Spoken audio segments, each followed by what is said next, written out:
In the ancient world, when empires rose and fell by the edge of the sword, one military force became shrouded in fear, mystery, and legend.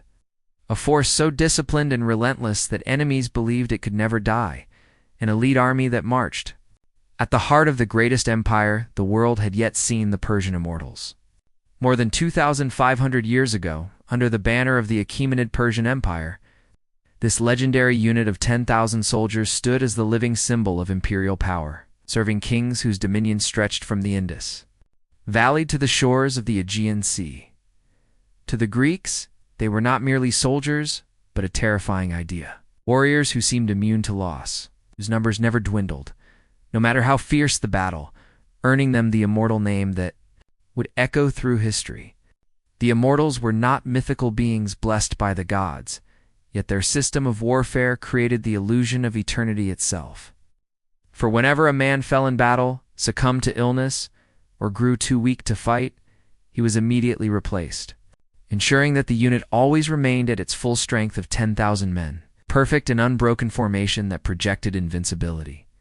This simple yet ingenious method transformed death into secrecy and loss into continuity, making enemies believe they faced an army that could not be worn down by time or bloodshed. These warriors were not ordinary conscripts, but carefully selected, soldiers drawn from the finest regions of the empire, trained to fight as archers, spearmen, and close combat troops equipped with scale armor, wicker shields, and distinctive spears tipped with gold or silver pomegranates, symbols of life, fertility, and imperial authority. They marched not only as fighters, but as guardians of the Persian king, serving as royal bodyguards, shock troops, and the backbone of Persian military campaigns, appearing wherever the empire needed to assert its dominance. Under rulers such as Cyrus the Great, Darius I, and Xerxes I, the Immortals helped forge and defend an empire that united countless cultures under one rule, enforcing order through discipline rather than chaos, organization rather than brute force alone. Yet it was during the Persian invasions of Greece that the Immortals would enter the Western imagination forever, clashing with fiercely independent city-states that valued freedom above submission.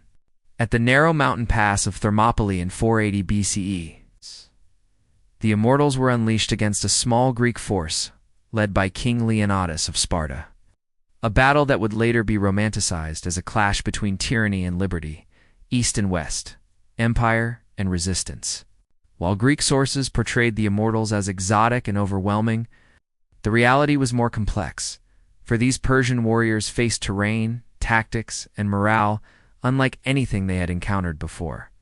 Despite their training and numbers, the Immortals struggled against heavily armored Greek hoplites fighting in tight formations, revealing that even the most elite force could be challenged by discipline and unity.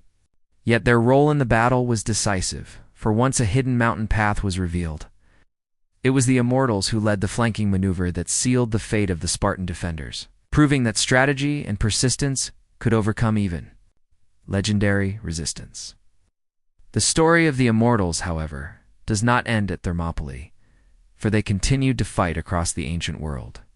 From Egypt to Mesopotamia, maintaining internal security, suppressing rebellions, and reinforcing Persian authority wherever it was threatened. What truly set them apart was not supernatural power, but organization, logistics, and psychological warfare, the understanding that fear could be as powerful as steel, that an enemy who believed defeat was inevitable would often fall before. The battle was fully joined.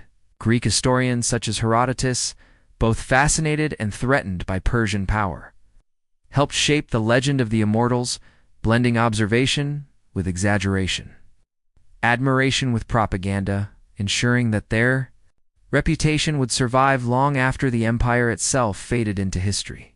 Today, the Immortals stand as a reminder that legends are often born not from magic, but from systems so effective that they appear impossible to break.